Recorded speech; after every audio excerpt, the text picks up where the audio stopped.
Good morning, and thank you for tuning into the Andrew Tate Show, brought to you by the GSMC Sports Network. We've got a great show for you guys today. We're going to be covering the CFB Super League to replace the NCAA. The A's are leaving Oakland after 2024. We'll also be talking, again, a little bit about Mike Tyson versus Jake Paul. And then make sure you guys stick around for later in the show when we'll be diving into our Florida Man Friday segment. So, but before we start, I just wanted to remind you guys to like and follow the show. We get a number of questions from viewers that come in during the show. So to ensure that your question gets read on the air, I ask that you use the tips and donation link with your question. That link is gsmcpodcast.net. This just puts your question at the top of the list so that I can see it, and it also really helps the show. So, hello, Tate. Hello, Faith. Okay, first off, want to apologize to the audience who tunes in. We're starting about 30 minutes later. Yes. A lot of some breaking news. There's a lot of crazy things going on today. Yeah. Got off to a late start. It's not our normal start time. So apologize on that one. I'm feeling in a purple mood today. Faith is looking amazing. Got the floral on today for spring, even though it doesn't feel like spring outside where I live. It's cold right now.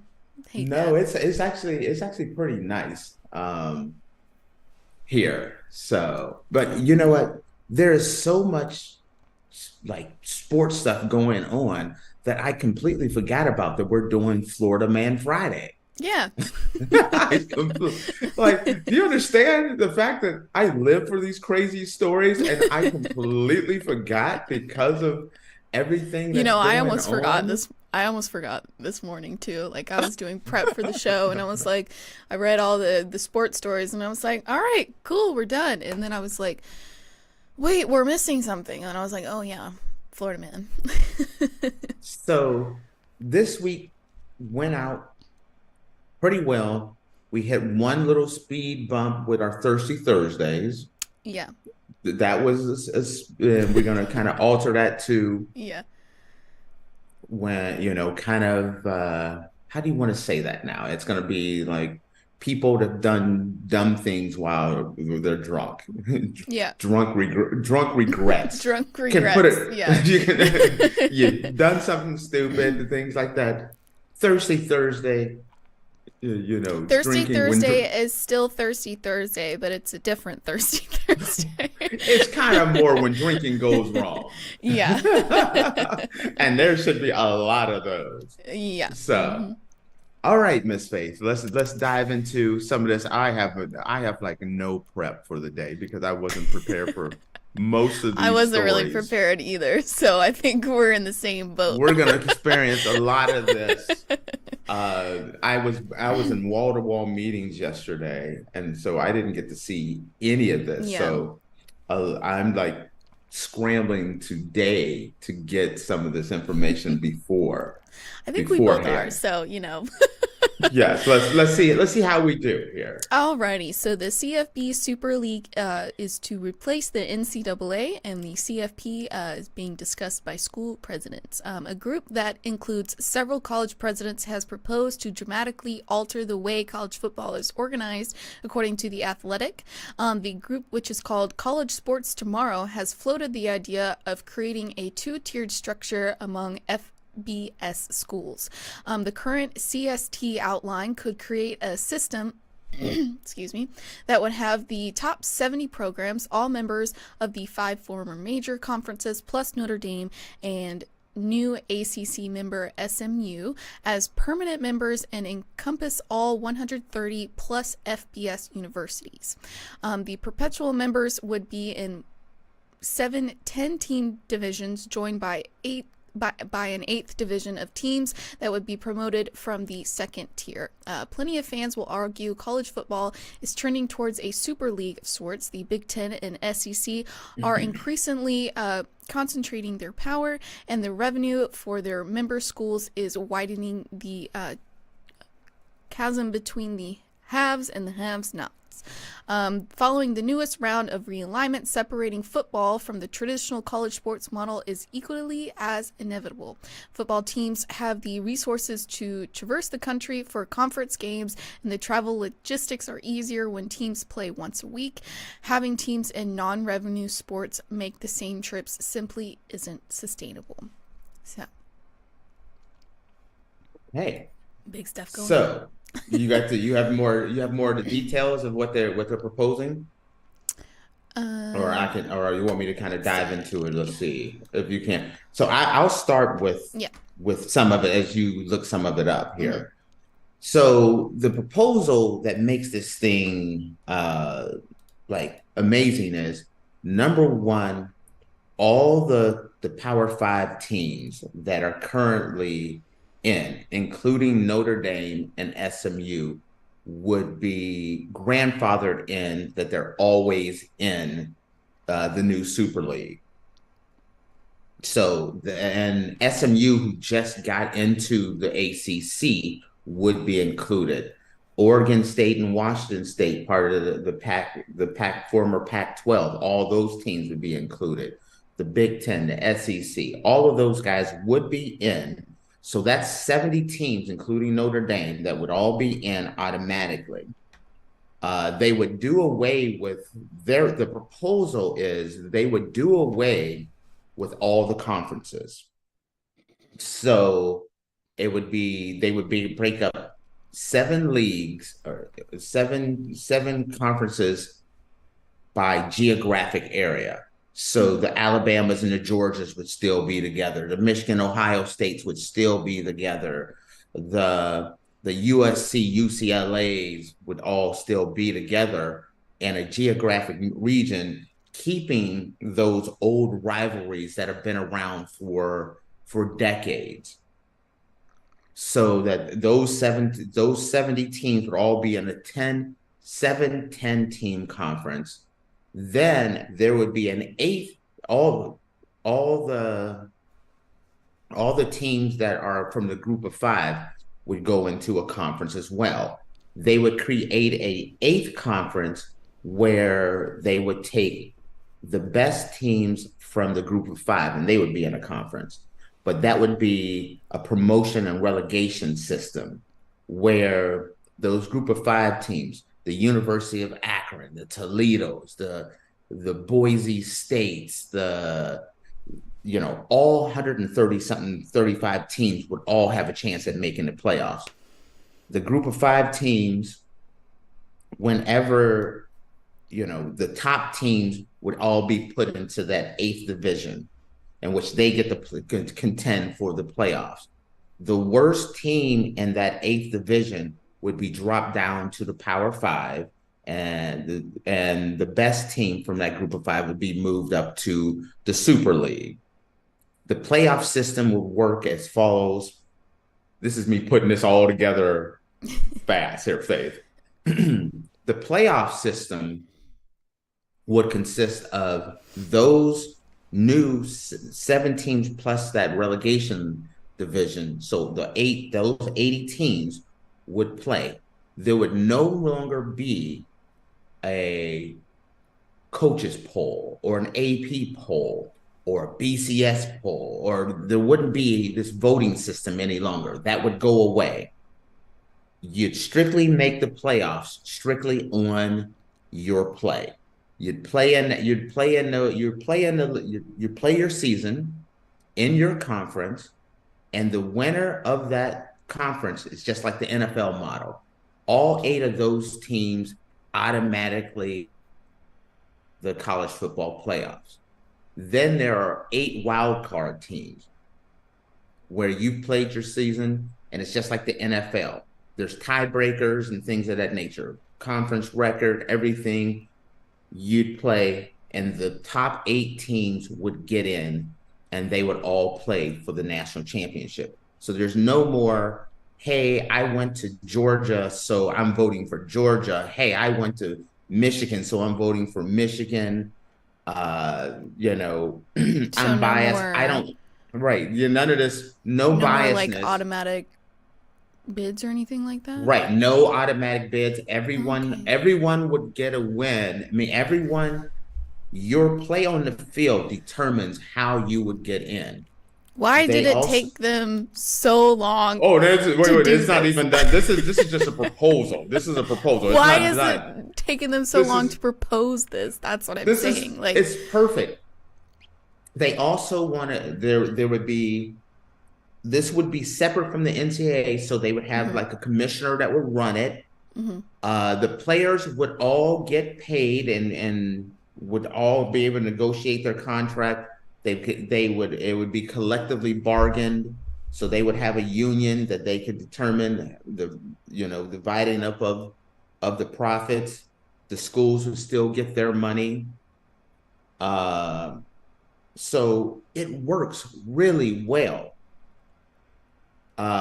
Name, image, and likeness would be regulated under this system so that players aren't taken advantage, families aren't being taken advantage of.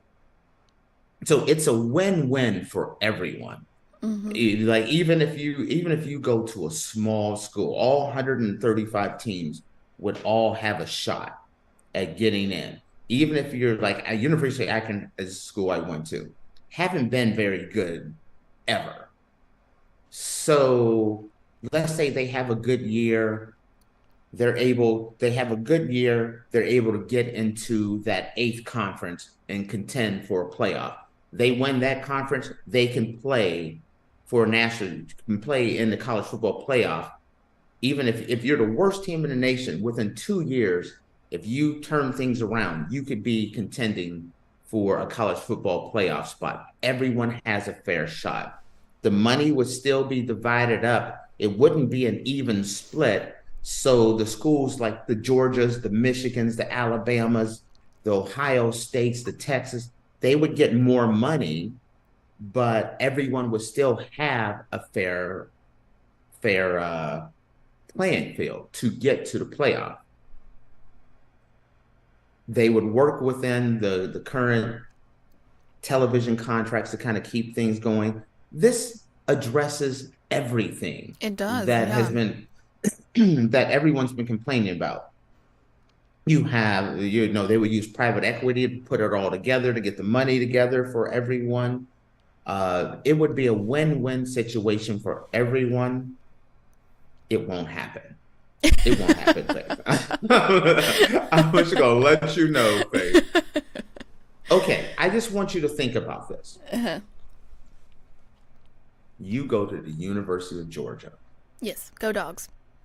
Do you see the SEC who's making 80 to $100 million a team, the organization, the SEC, saying, Mhm. you know what, we're willing to give up our power and let the SEC go No. away so that it can be fairly balanced out No. 8 conferences. No, I don't see that happening. But Absolutely not. Wait. it would be nice. Now, let's just say somehow you had some magic pixie dust and you blew it all on all the commissioners at in the SEC. Mhm.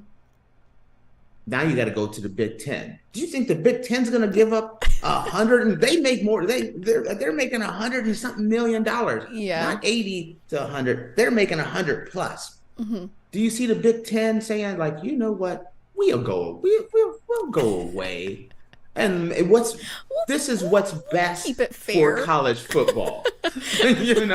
we want football to be fair for everyone. No. We want everyone to have an equal chance at winning the national championship now. So let's just let me cut up some orange slices and pass them out to everybody. We're gonna be all a happy family. Do you see that happening? No, I don't see it happening, which is really unfortunate because this layout solves literally all the problems. solves every single problem that is going on in college football right now. It Every one of them. It even solves the lawsuits going on with FSU, Clemson. It solves everything. Everything. And so, like, for me, But I don't power understand. corrupts.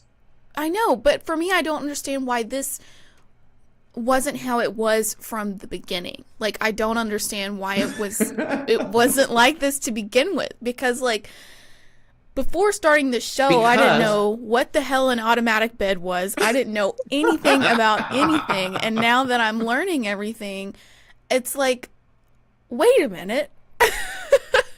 That doesn't make any sense. None of the, I mean, it this doesn't make plan makes so much sense, but how they're doing it right now is complete baloney. exactly. Yeah, This so. helps every team. Everyone would have a fair shot. Mhm. Even I use the University of Akron as a great example, or Kent State University, or something like that. You could be a small school that's, have been horrible for years. Mhm. And somehow you get some rock star quarterbacks, some other players go there, and you turn things around. Right now, the only chance a guy like that would have to play for the national championship is he would have to transfer. Yeah. Well, in this program, you turn things around, you're the best team in the group of five, then you get moved up from the group of five league to the new super league. In the same course, let's say you're Memphis. I just use Memphis as an example, and been doing well, but you know what? Your team has just been struggling. You haven't won a game in a while. You get relegated down to the lower league, but it still protects the Georgias and the Alabamas of the world because they've been in a group of five forever.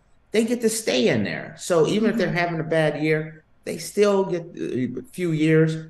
They don't have to get dropped down. They stay. That's those 70 schools have are grandfathered in to always there. So it takes care of all the commissioners who are in Power Five conferences right now. It helps out those lower conferences. Imagine if you're in a smaller conference, but you're in that eighth conference, and you're one and nine, and you got a game. That game matters now. You're the last few games of the year. People are tuning in. That's must see TV because you're like, is Akron gonna, is Akron or Memphis or Boise State, if they lose this game, they're gonna get sent down in relegation to the lower league. And it takes them 2 years to get back in it. Those games, the fans are tuning in to find out even the low rated games. The playoff, everyone at the beginning of the year, you have a shot. It makes it fair. I think the only way you're going to still to make because this works. This Mhm. absolutely works. I have said for a long time the Tate system would be the only one that I could see. Nope, I throw the Tate system away. I am pro Super League. The Super League does it all. So you take like how I think you have to critique it a little bit, and here's the reason why. It takes care of everything except for the fact that the Big Ten is never going to say, we will roll over and go away. The SEC, not the schools, all the schools are taken care of in the SEC and the Big Ten.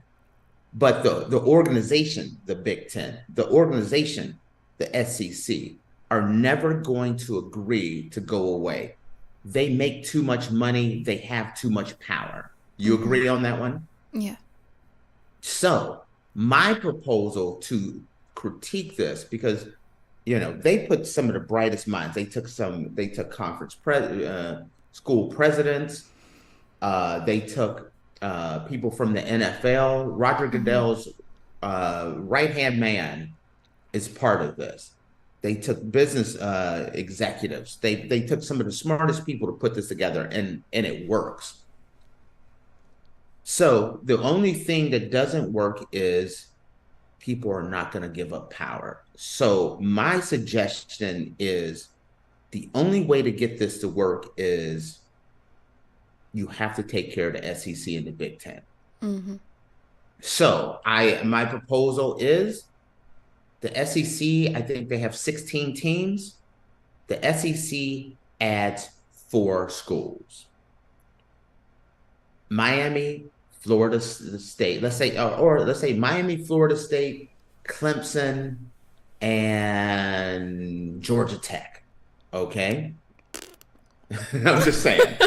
The Big Ten already has 18 schools in it. So you add like a North Carolina and Virginia, and or North Carolina and North Carolina State, you put them in there. You take the rest of the ACC, this is blowing up the ACC. Take the rest of those ACC schools, you put them in the Big 12 or this new merged conference. You make those 7 conferences. The SEC has 2 conferences, the SEC East and the SEC West. Okay, there are 10 teams in each one. That would be 2 conferences. The Big Ten has 2 conferences, the Big Ten East, the Big Ten West. That'd be USC and all those guys in Nebraska. They're all in the West. That would be 4 of those conferences. Then that new conference that's leftover ACC schools, maybe you put Notre Dame in the Big Ten or something like that. But then you take that new conference of the schools that are left over of the ACC, the Big 12, and the Pac-2, you put them all together and you divide them up into 3 conferences of 10. There's your 7 conferences there. And then you still have your your group of 5 conference where the top 10 schools from the group of 5 end up in that one. You have your system. That's the only way I can see that working, because the Big Ten and the SEC will never give up. Am I right? There's no way they're going to give it up. But no, they have like a monopoly on everything right now. Right. So they're not going to, who's going to give up their monopoly? So, hey, the SEC, you still have your television contract, SEC East, SEC West, you're still making your money. The Big Ten East, the Big Ten West, you're still making your money. The new conference gets their television contract.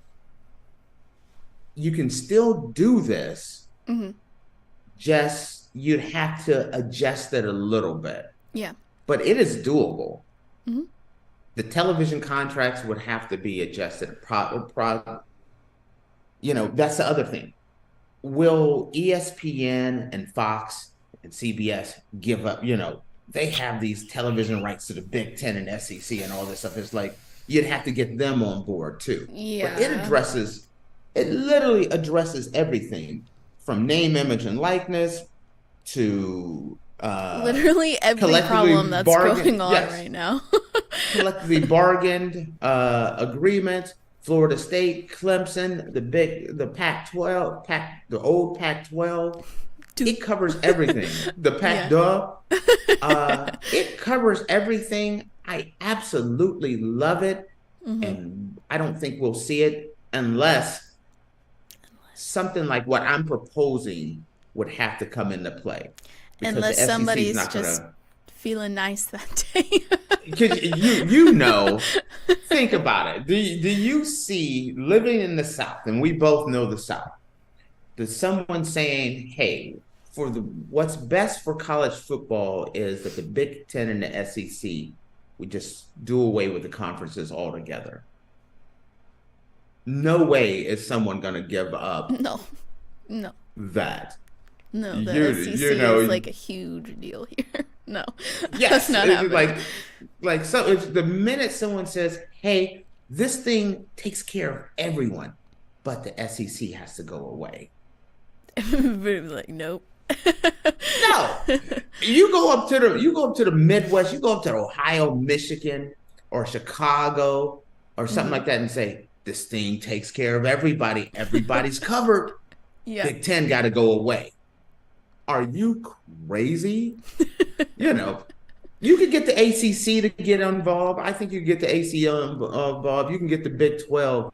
But those 2 guys right there are not going to go away. My proposal, by making two conferences in the SEC, two conferences in the Big Ten, whatever's left, merge it into one mega conference and give them three berths, then I could see them being happy, because then SEC and the Big Ten always has their two teams always in it. That's, if you win the SEC East, you're in. You win the SEC West, you're in. Big Ten East, you know what I mean? They have theirs. They get the SEC and the Big Ten gets their pound of flesh because they get four teams in. Plus, the wild cards, probably they're going to get another 4 to 6 teams in the wild card. So it takes care of them. That new super conference, they get 3 automatic bids, and then they get a couple of wild card berths. It takes care of everyone, just tweaking it a little bit. This is the best proposal I have seen, because there needs to be something that takes care of the group of 5. And talk about, if let's say you're Alcorn State and you're Boise and you're in the relegation league and you're doing really well and you guys are playing, that's must-see TV, because you want to know, are they going to get into the Super League this year? Are they in the Super League this year? The winners in the Super League. Well, that game matters now. People will really want to watch it. So I know we are way over here. Yeah. Faith just shot me like, listen, we gotta get it. we gotta wrap this up, B. Okay. So we'll take a break. Thank you, Ms. Faith. You're welcome. All right, guys. We're going to take a short break, and when we come back, we're going to be talking about the A's leaving Oakland after 2024. So make sure you guys stick around, and we will be back in a minute.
Alrighty, guys, welcome back. Earlier, we were talking about the CFB Super League to replace the NCAA, and now we're going to be talking about the A's leaving Oakland after 2024. But before we start that, I just wanted to remind you guys to like and follow the show. We get a number of questions from viewers that come in during the show, so to ensure that your question gets right on the air, I ask that you use the tips and donation link with your question. That link is gsmcpodcast.net. This just puts your question at the top of the list so that I can see it, and it really helps the show. So okay. Alrighty. So we went a little long. I did not realize how long we did. We started late and we went long. It's crazy. We normally run a tight ship around here, but it's Friday. The last 48 hours have been. It started with Thirsty Thursday and went downhill from there. It's okay though. It's Friday. We're chill, relaxed over here. Anyway. All right, so The A's officially leaving Oakland after 2024 will play in Sacramento through 2027 until the Vegas Stadium is ready. The Athletics, as part of their efforts to relocate to Las Vegas in time for the 2028 season, will play their home games for the 2025-27 seasons at Sutter Health Park in Sacramento, California. The team announced on Thursday. The deal includes an option for a fourth season. The A's lease with the city of Oakland is set to expire at the end of this season, yet the A's rejected a 5-year extension on the lease of Oakland Coliseum. That, plus an apparent desire to retain as much of their local broadcasting revenue as possible, a factor that may have dissuade them from temporarily relocating to Salt Lake City or other out-of-state possibilities, led the A's to the capital city of California. The A's do not intend to change their name to reflect their Sacramento residency. Instead, they'll be known simply by their nickname, according to The Athletic. Team officials met with the city of Sacramento Wednesday, according to the San Francisco Chronicle, a day after saying they were far apart on the terms needed to agree on an extension to stay in Oakland. So, we got. It's funny that you're talking about this. And on my desk was my old card from when I used to represent the A's, and it's like I'll just do this much of. Yeah, I don't know. You can't really see it, but I used to represent the Raiders and A's and Sharks back in my old radio days, and so I'm very familiar with the A's, and I'm also very familiar with the whole situation. And it's a sad day to hear that the A's are going to be leaving Oakland. Just like it was a sad day to see the Raiders leave Oakland. Kind of goes with the story we were talking about yesterday. Yeah. Where time after time, the Raiders and the A's wanted to get a new stadium and could never get a measure passed for the city to pay for a stadium to be done. And just like I was telling you yesterday when we were talking about the Kansas City Chiefs and their measure not passing, that this is the same situation. Measure after measure has been turned down. City has been pretty much saying, no, we're not going to pay for a stadium for you, a new stadium. Well, guess what?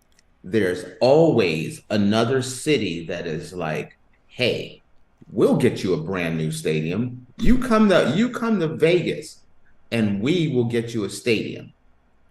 Sacramento has been like, they would love to have them, even if they can get them just for a year or two. That's a good setup. I lived in Sacramento for years. This is a great setup because the A's can play there. The hope is, hey, maybe we can show them that we can support a professional team, and maybe we can get a team later on. So that's what benefits the Sacramento for letting the A's play there. And they have an awesome park. It's a little small, so they're going to have to kind of build that bad boy out a little bit. That's where I think it used to be the River Cats played at. So they're going to be playing. I think they're playing there. And then the city of Las Vegas is going to build them an amazing stadium. Oakland moving from Oakland to Los Angeles has been a financial windfall for the Raiders. The Raiders, who have been struggling financially for years, are now one of the more wealthiest franchises in the league now. The same is going to apply with the A's. The A's have been in Oakland.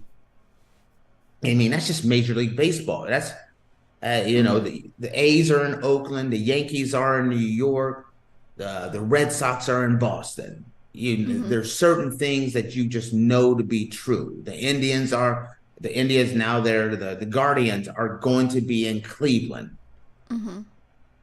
Not anymore. I can't picture Oakland without the Raiders I can't picture Oakland without the Raiders and the A's. And now Oakland has nothing. Yeah. What is going down in Oakland right now? Like everybody's just Oakland, dip it. Well, first off, they've had a horrible stadium situation for years. For decades, it's been bad. And the city just doesn't have the money. I don't understand how they don't have the money, but it gets turned down every single time. Sports just don't get supported in Oakland like they do in other cities. There's a lot going on. When I lived in the Bay Area for years, and it's kind of like, hey, what are you going to do today? There is so much going on in the Bay Area that by the time you get to, hey, let's go to an A's game, there's like 35 other things that you've talked about before even getting to that. I just like, you know what, A's game, or let's go to wine country. Let's go to Napa Valley. It's like there's so much to do in the Bay. Lived in Cleveland. But sometime in the wintertime, it's like, go see a high school, college, or professional football game or nothing, shovel snow.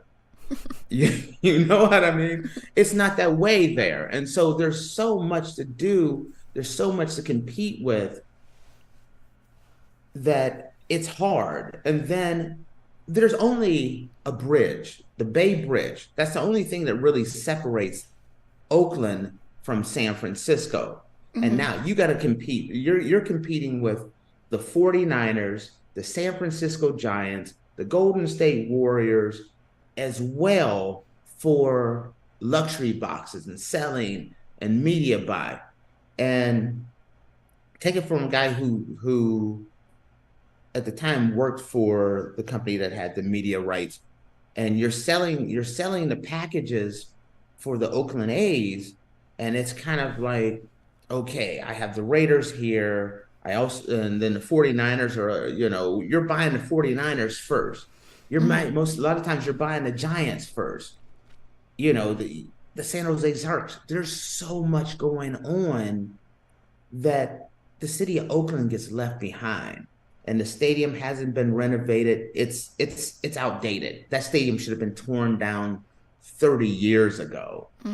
And so eventually it's like Las Vegas is showing like, hey, we can support a team. Gambling's okay now.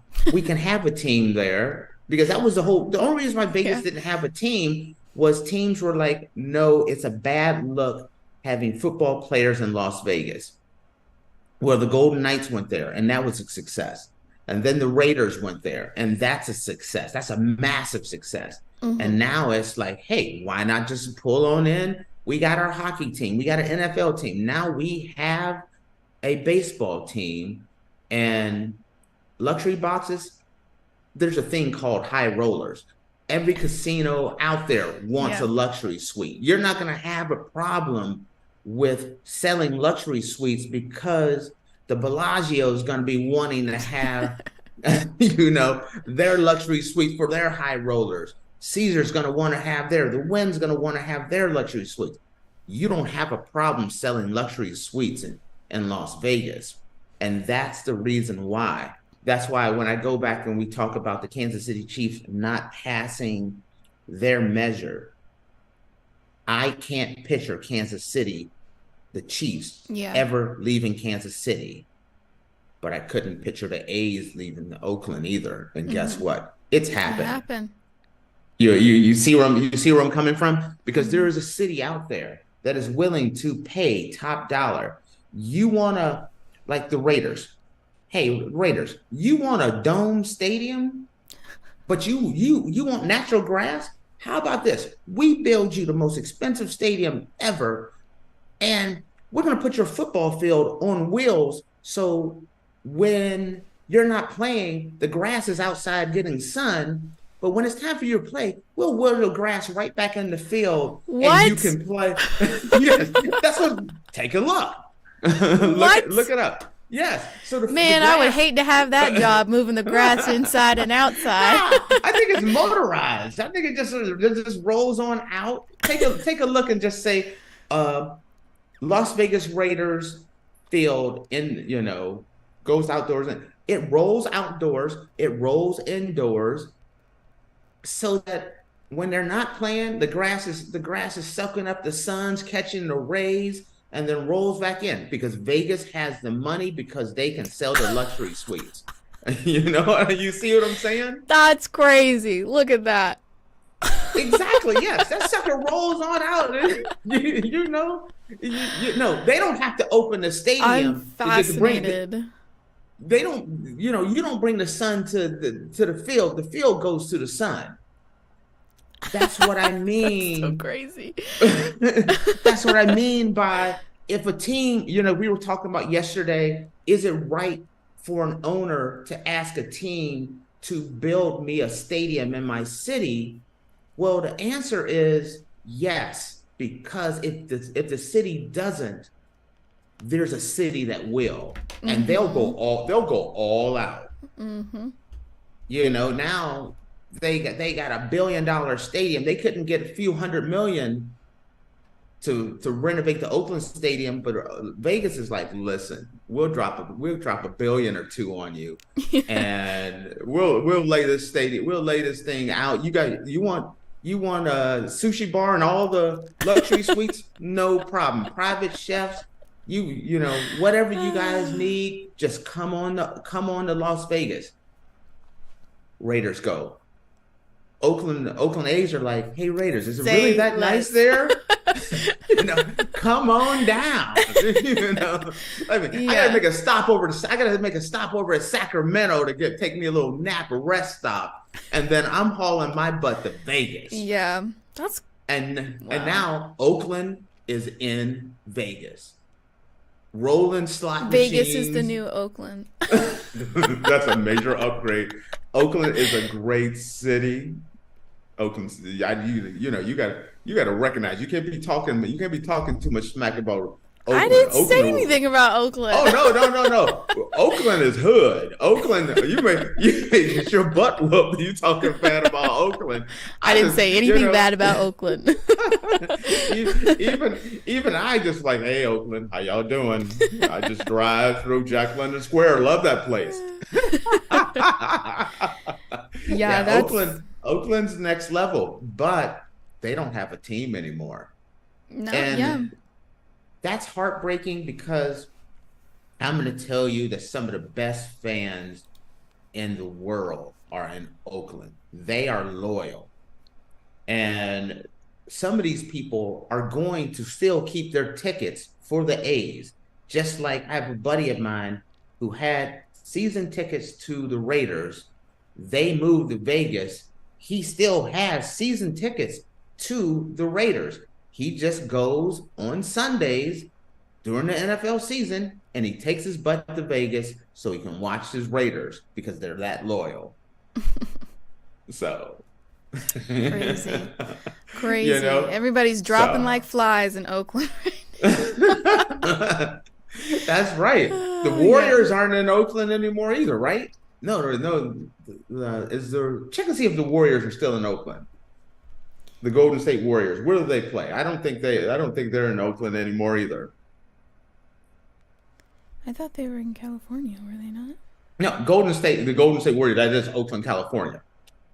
Oh, I'm stupid. I'm there for you, girl. I didn't realize Oakland was in California. Sorry. Don't just see. I was trying to give you the benefit of the doubt that you didn't realize the Golden State meant California. I know what Golden State means. Yeah, but you didn't realize that Oakland was in California. That's all in the Bay. That's all in the San Francisco Bay Area. The Warriors are in San Francisco.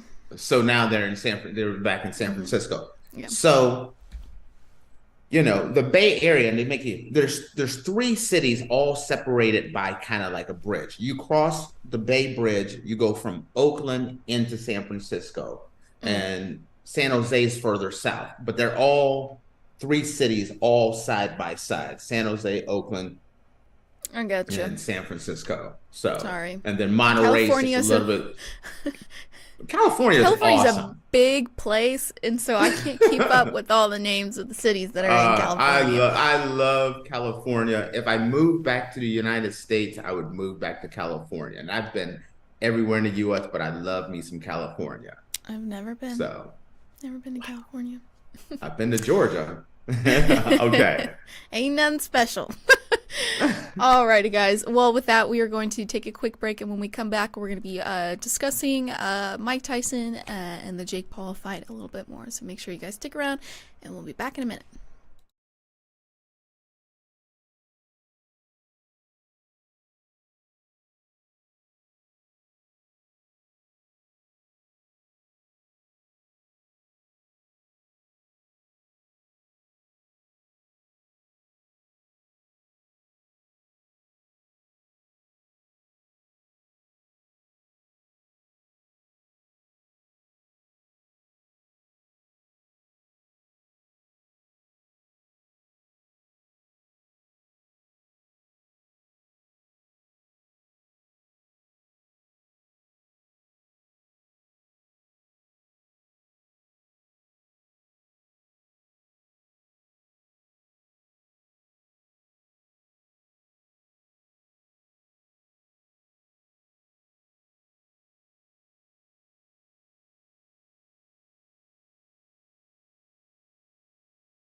Alrighty, guys, welcome back. Earlier, we were talking about the A's officially leaving Oakland after 2024, and now we're going to be talking a little bit about Mike Tyson and the Jake Paul fight.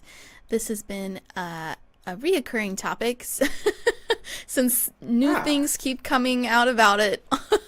Like I'm a every fight other fan day. anyway. So, everybody loves Iron Mike, so this is an interesting fight here. Yeah, so the first little bit we're going to be talking about, I actually did a short on this yesterday. Mike Tyson says he's scared to death of, of a fight versus Jake Paul, which is, when I read that, I was like, that's funny to me. No, he Mike should be Tyson's afraid afraid. of Jake Paul. So Mike Tyson is known for instilling fear. Apparently, he suffers from it too. The former heavyweight champion said he's scared to death as he prepares to fight Jake Paul in a bout scheduled for July 20th at the AT&T Stadium in Arlington, Texas. Tyson will be 58 and Paul will be 27. Anything I'm afraid of, I confront it, Tyson said during an interview on Fox News with Sean Hannity on Tuesday. And that's my personality. Like right now, I'm scared to death, but as the fight gets closer, the less nervous I become because it's reality, and in reality, I'm invincible. Tyson, who is 50-6 with 44 knockouts as a pro fighter, said the feeling of fear drove him throughout his career. I always believed that adversity or nervousness, it like pretty much capitulated me into success, he said. If I didn't have these feelings, I wouldn't go into this fight. I have to have these feelings to fight. Without them, I would never go in the ring. Tyson said he experienced the same feeling in 2020 before agreeing to fight Roy Jones in match in an exhibition. Excuse me, sorry. It's all good. And I said, let's do it, Tyson recalled. The 8-round fight with Jones ended in a draw as scored by 3 celebrity judges.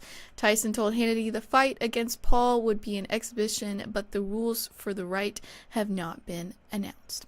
So. Okay. First off, when you see that, you're like, wow, Mike is afraid of Jake Paul. And he should be. First off, that is the most healthiest thing I have heard so far about this fight. Mm-hmm. As talking about it as a fighter, like I said, I've done some fighting in my day. And when you go into an event, you need that fear. Fear is important. And like I said, I'm never on that same level whatsoever. But the only time I went to a tournament. I used to do karate and all that stuff, and I was so confident that I was going to win the tournament. Everything. I got my butt whooped. I got beat. I got whooped up so bad. It was pathetic. And I think about that. I think about George St. Pierre, maybe the greatest UFC fighter in history, talking about the fear that you have. You need that fear to fuel you. You're so afraid that you train harder, you prepare more. If you're not afraid, you don't train as hard. You don't I got this. I don't need to worry about this guy. I'm gonna go with you know what? I'm tired. Let's go have wings. You know, Ooh. let's go let's Wings sound so good right now. let's go to Atlanta and get some wings. Don't go Sorry, a little You ain't going inside for the joke wings. from yesterday. You're not going for the wings. You're not telling me that. Um, yeah, so it does fuel you.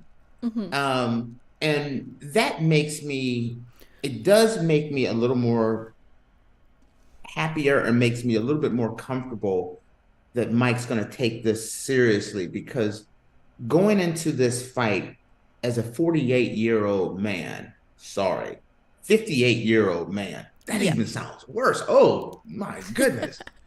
As a 58-year-old man, you have to get yourself in such peak conditioning. Get your butt in shape.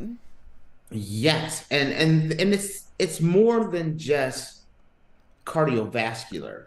He needs to be sparring. I hope he is sparring a lot, because you got to get hit. You got to get hit a lot.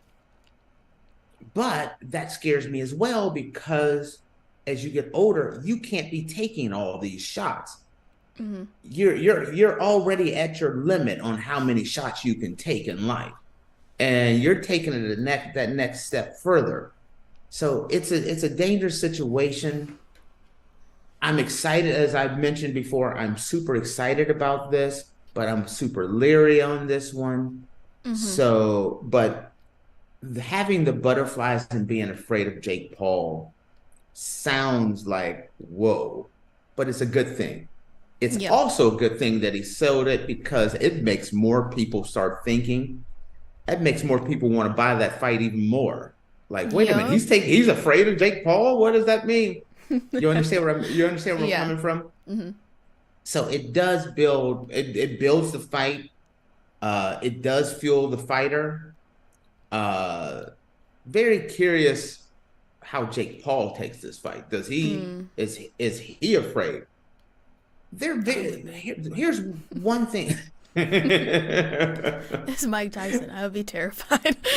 I want Face versus Snooki on the undercard. Dude, what now? Snooki would beat me down. Snooki would beat my butt up. That girl's from Jersey.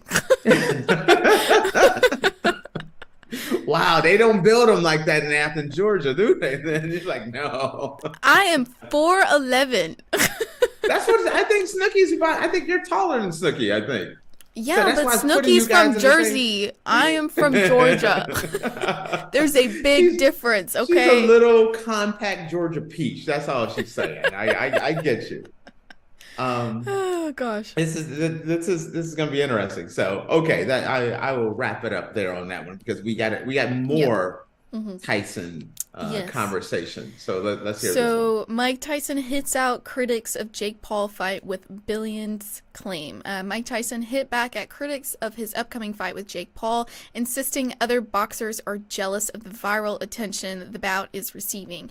Paul and Tyson are set to meet before 80,000 fans at the Dallas Cowboys AT&T Stadium, while millions are due to tune in as the fight will be streamed exclusively on Netflix. Paul, who was recently defeated Ryan Borland, with a dominant KO, has already faced former UFC stars Nate Diaz, Tyron Woodley, Anderson Silva, and Ben Askren. Affleck. No. Ben Askren. Yes. Sorry, sorry, I slipped up on that one. Yeah, Ben got it. Affleck's an So actor. yes, I totally Okay. slipped up on that one. Okay, And I Ben love Askren. Askren. That's the sad thing. Yeah, Yes. Ben Askren during his young career, but is missing a big boxing name on his record. The YouTuber turned prize fighter has been criticized throughout his career thus far for failing to fight real boxers, but he will now face heavyweight icon Tyson. The 57-year-old, who will be 58 when he steps into the ring, has not fought since hosting an expedition with Roy Jones Jr. in 2020. Yeah, we already talked about that. Blah, blah, blah. The contest is being billed as the biggest fight of the 21st century, with anticipation mounting. But some, including UFC icon Conor McGregor and Anthony Joshua's promoter Eddie Hearn, have spoken out against the bout due to the fears regarding the immense 30-year age gap between the fighters. Tyson, though, is unfazed. According to TalkSport, he said, "I'm 58 and what? I got billions of viewers just talking about fighting. Everybody, even most of the athletes, they're jealous. You couldn't sell out an arena. Who at 58 can sell out a 80,000 seat arena? Why do you think he wants to fight me and not anybody else? All boxers want to fight him, but if he fought them, the only people that would come are the people that like him. Their parents might not even come watch them." See, that's Man, Mike. That's Mike Mike Tyson's being a Mike right funny there. man. That is Mike being Mike. I'm 58 famous. and what? It's still the greatest Mike Tyson moment was when he said he wanted to eat Lennox Lewis' children. you know. God. He's maybe embellishing a little bit, but he's not wrong. No, he's not wrong. I don't know. It's not that people are hating on him or that they're jealous. Mm-hmm. That's where I think Mike is wrong. There is maybe with Eddie Hearns, maybe some jealousy there, or not wanting him to do well. But for the most part, there are some people that are looking at this and saying, one's 28, one's 58. Yeah.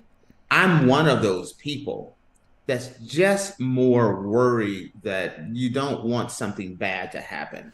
Mm-hmm. Not sure this fight should happen because of the age gap. Mm-hmm. Doesn't mean I'm not going to watch it. Doesn't mean I'm hating on Mike. Yeah. Doesn't mean I'm rooting against Mike. I'm actually rooting for Mike. Mm-hmm. Want the record to show. I am rooting for Iron Mike Tyson to win by massive KO. Mm-hmm. And I've been on the record saying I'm going to scream like a little girl. All right. I keep telling everybody that one. I'm going to be screaming like a little girl if Mike wins. But the 30-year age gap is huge. Getting ready for the Roy Jones exhibition, Roy is one of maybe my favorite fighter ever. Mm-hmm. Mike is one of my favorite fighters ever. And they look like two old guys fighting to me. Okay? That's what it looked like to me. I thought Mike looked a little better than Roy Jones did, but they both looked like two old dudes getting in the ring. Mm-hmm. This is a young man, 28 years old, on the climb. Granted, I think he's padded his stats by fighting people that he knows he could beat, knocking out Nate Robinson, fighting Tyron Woodley twice and knocking Woodley out. Woodley, a UFC fighter, not a boxer. Mm-hmm. An old UFC fighter. Love Tyron Woodley. Anderson Silva, my opinion, the greatest UFC fighter in history. Is him and John Jones are my two greatest fighters ever. And Anderson had some great success in the ring. Boxing, he had 2 or 3 fights before that. But Anderson was an old man and is an old man. One of the nicest guys you ever meet. Ben Askren, listen, Ben Askren even in MMA circles, they're like, man, this dude can't box even for a UFC fighter. So he was known for having the worst boxing skills of anybody and any fighter in the UFC or one championship. Mm-hmm. He was a great all-world wrestler, but he wasn't a boxer. So him beating Ben Askren was like no big deal. Yeah. Truly, Tyson Fury's brother, was the first real guy that I thought was a real boxer, and he lost. Mm-hmm.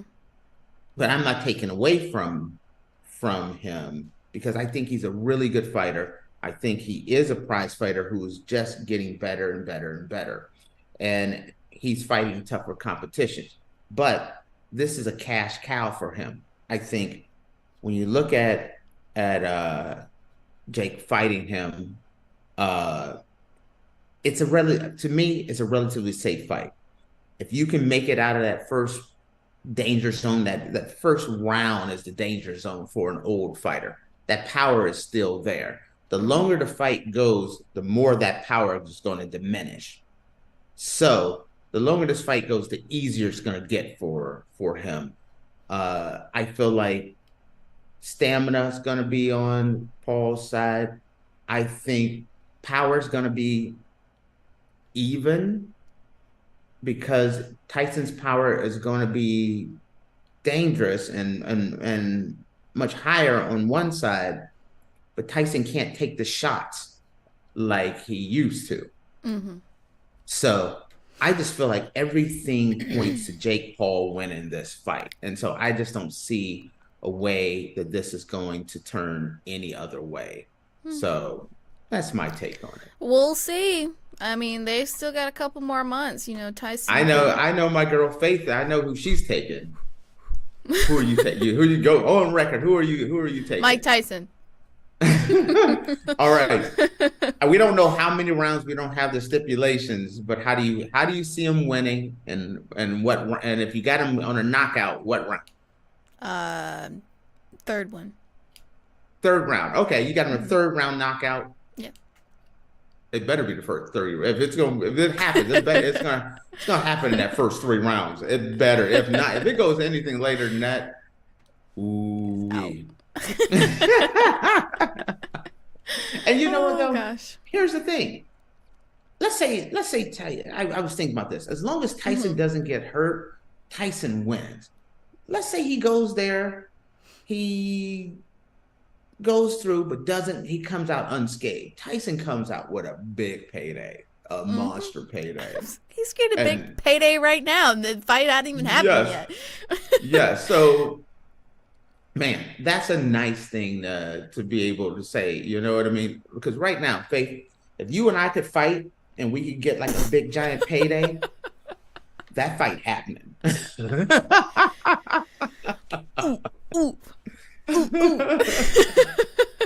I can see. I got your mom and dad in the corner. They're wiping you down. You can do this. All right. Oh gosh. Alrighty, guys. Well, with that, we are going to take a short break, and when we come back, we're gonna dive into our Florida Man Friday specials. Make sure you guys stick around, and we will be back in a minute.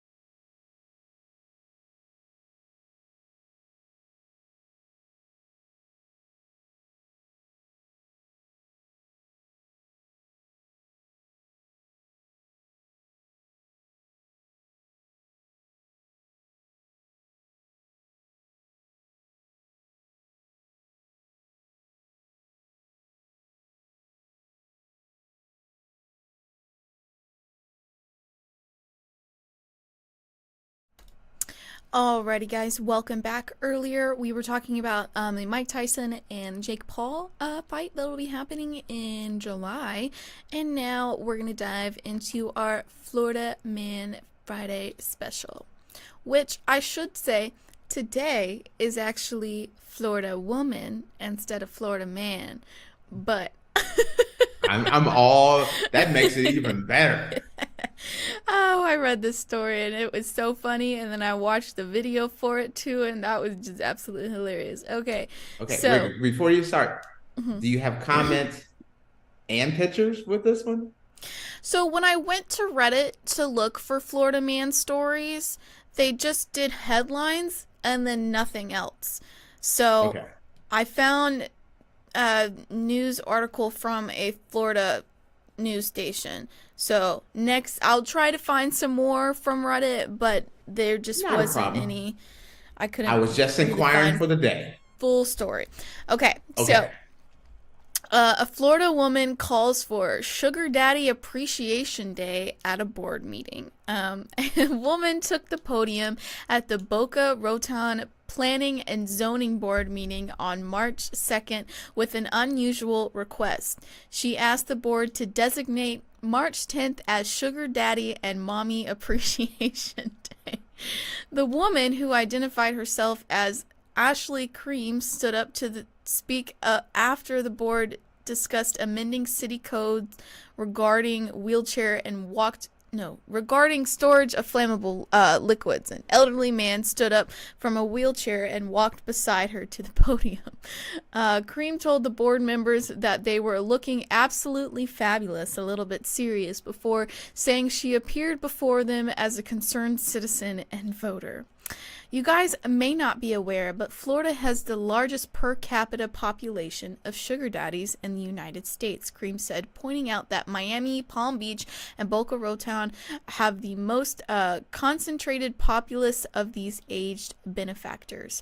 Sugar daddies, both gay and straight, and yes, even sugar mommies, are responsible for college educations, cars, homes, rents, jets, Birkin bags, and the occasional body enhancement, Cream said, gesturing to her chest.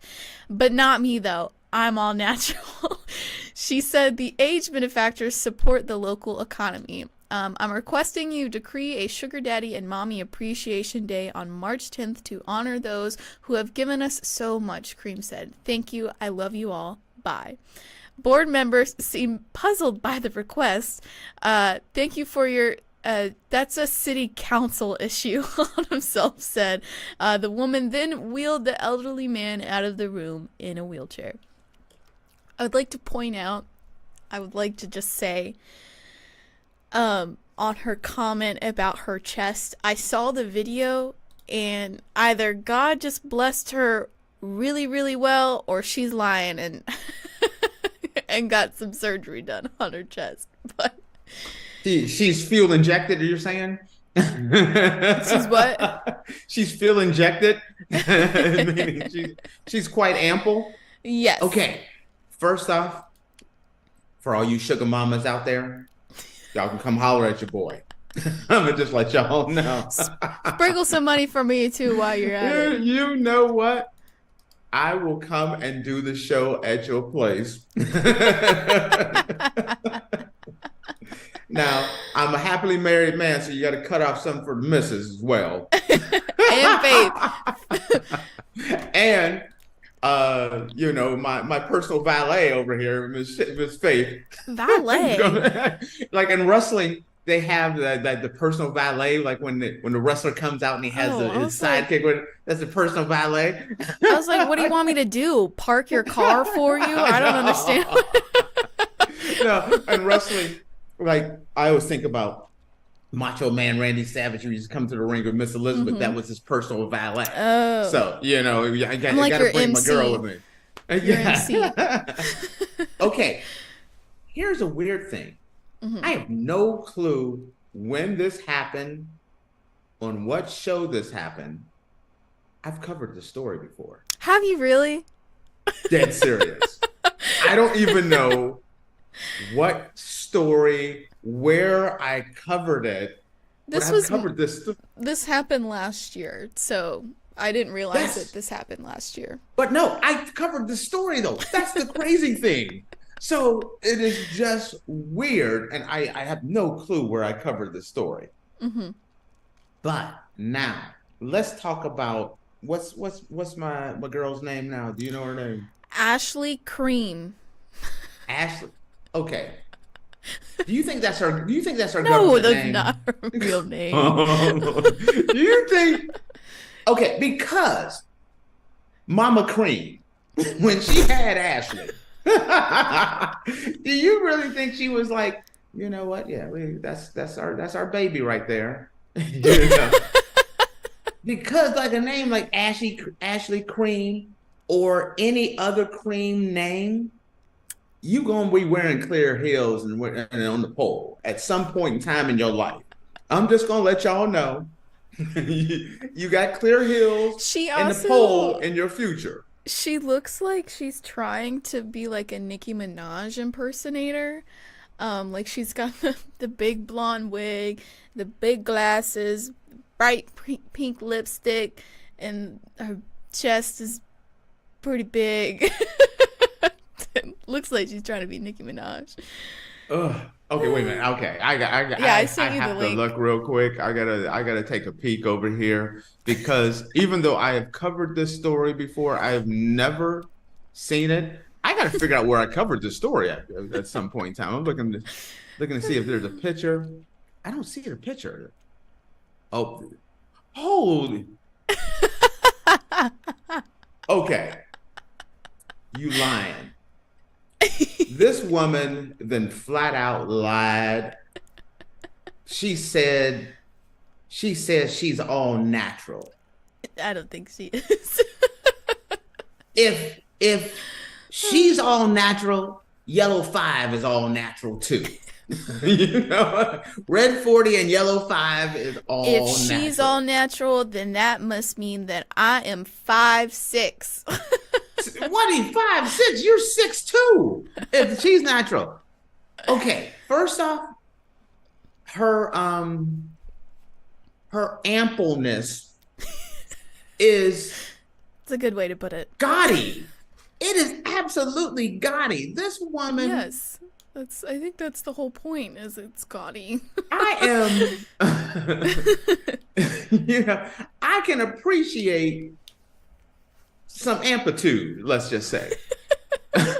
But not this. I don't know. This woman, and I feel bad.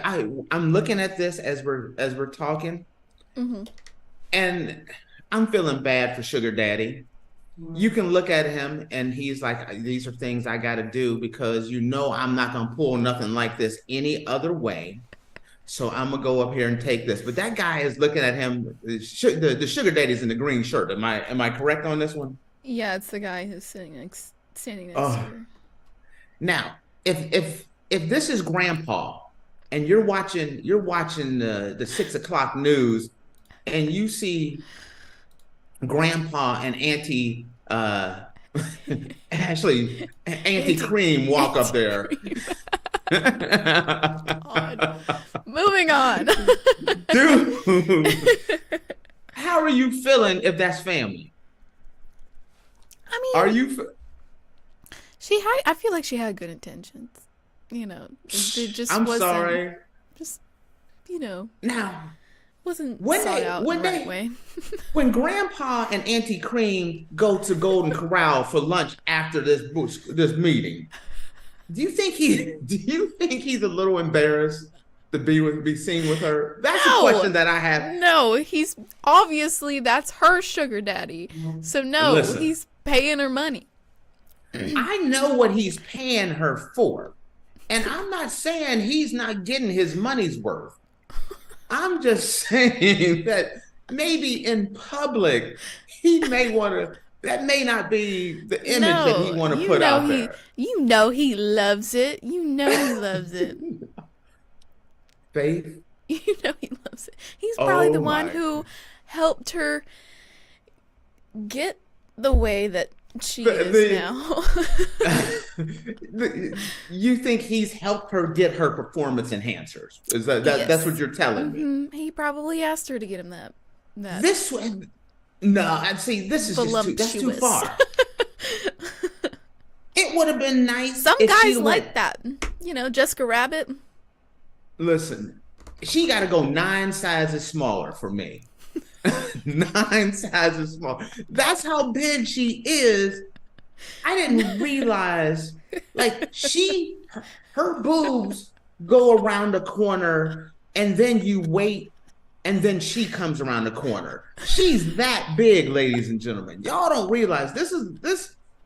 And I'm not saying, I mean, her performance or enhancers are enhanced. Oh my God. So, and then the fact that she got the nerve, she wants a sugar mama, sugar daddy appreciation day. Here's the thing. Well, you know, at least she love her man. She love her man. Okay. But okay, let's say they pass this. On the 4th of July, you set off fireworks. St. Patrick's Day, you go to the bars and drink. What do you do on Easter? You hide the Easter eggs and you find the Easter eggs. Faith, what are you doing on Sugar Daddy Appreciation Day? I'm going to go get me some sugar daddies and some sugar babies. The candy. I think if you're going to have Sugar Daddy Appreciation Day, the people just go and get a cosmetic surgery on that day. Cosmetic surgeries are all 50% off. They should just do this. Sugar daddies have to stand on the corner of the street and then just do this all day. And everybody gets some money. I better see at least $5,000 deposited in my bank account on Sugar Daddy Appreciation Day. At least $5,000. Okay, also, if you're a sugar daddy, do you want to be called a sugar daddy? You can, in the back of your mind, you're like, you know what? I understand that Miss Cream is only with me because I'm providing some financial benefits. Mm-hmm. But I don't want her pulling me up in front of city council asking for a Sugar Daddy Appreciation Day. And she looks Who knows? like it might be. Jessica Rabbit had a baby with the Macho Man Randy Savage. That's what she kind of looks like. Tate, you don't know whether it was her idea or his idea. It could have been his idea. You know, I have a buddy of mine. Oh, gosh. And he told me, I'm not gonna say any names, but he told me he don't mind if women use him for his money. He prefers it. Mm-hmm. And that has always confused me. Like, why would you want to be with a woman that only wants you for your money? Like, I joke around and I say all these sugar mamas come holler at your boy, but I wouldn't want to use somebody for their money. You can learn to love somebody, Tate. Depending on how the 401k looks, you're saying? Is that what you're saying? Depends on how that life insurance looks. You can learn to love somebody. And then after they kick the bucket, you can go, find somebody else. Be careful, because you could be inadvertently just all of a sudden you getting applications and on the site here, people are applying to finance your college tuition. So be careful. Go ahead, finance my college. Hey. It's all jokes. It's all jokes. We're gonna keep it right here. It's all jokes, guys. It's all jokes. Send that donation to GSMC podcast.net. Because a show host is a terrible thing to waste. Okay, so make sure you send that in. Yep. But man, I don't know. I think, and the way he looked kind of like, I don't think he wanted to come up there, because he kind of looked confused. Like, I think he probably why are he's confused? He did look confused. He thought he was gonna put on his little cardigan and go to the golf club, and next thing you know, he's up there at city council as Miss Cream, then brought him in asking for Sugar Daddy Appreciation Day. Sugar and cream. Oh my gosh. I just got that. Sugar and cream and sugar. Oh, so I don't know. Even I hope to never in my life become a sugar daddy. I just don't see that me being somebody's sugar daddy. No, I just I would hope how not. how bad does things have to get? I feel like They're lonely. They're lonely sometimes. lonely is a rough thing, man. But even if I did, He's I'm not picking considering her. it. No. I I will saw pull them my wheels own. turning. No. I pull my own. But like when you look at him, at grandpa over there, don't you think maybe he should have took something a little less flashy? Maybe he You, likes you know flashy. what I mean? I It's feel all like that about was preference. It's all about preference and what you like. Maybe he well, likes flashy. that is a preference there. That is a definite you like something because I'm not taking her. Even even if it was reversed and she wanted to be my sugar mama, I'm just saying no. I'm just Alrighty. saying I'm just saying no. You heard it here Anyway, I'm first. gonna leave it. I'm gonna leave it on Yeah. that. We're going to close out the show, guys. Thank you so much for tuning into the Andrew Tate Show presented by GSMC Sports Network. Your support means a lot to us, so please remember to subscribe to the show and leave a positive review. It really does make a difference. We also invite you to follow us on Facebook, Twitter, TikTok, and Instagram for more content updates. Thank you once again. Have a wonderful day, and we'll see you on Monday. Green, cash rules everything around me. What? Bye, guys.